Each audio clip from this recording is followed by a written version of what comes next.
కష్టాలు తీర్చబడక మునుపు కాదండి, కష్టాలు తీర్చబడిన తరువాత కూడా దేవుని సన్నిధిలో మనము నిలిచి ఉండే అనుభవం మనకు ఉండాలి. కొంతమంది ప్రార్థన చేస్తారు, బాగా ప్రార్థన చేస్తారు. ఏంటి సిస్టర్ అంటే, ఇది దీనికోసం ఎదురు చూస్తాను బ్రదర్, దేవుడు చేసే వరకు నేను అడుగుతాను బ్రదర్ అని అనేక మంది అనేక మాటలు చెబుతూ ఉంటారు.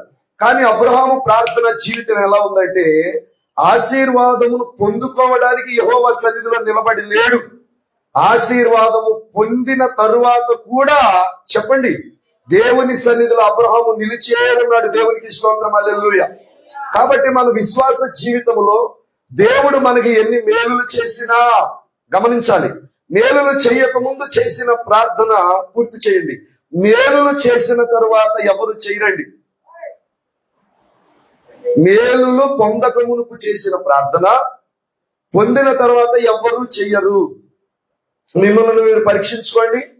భక్తులను కూడా చాలా మందిని ఆలోచించండి.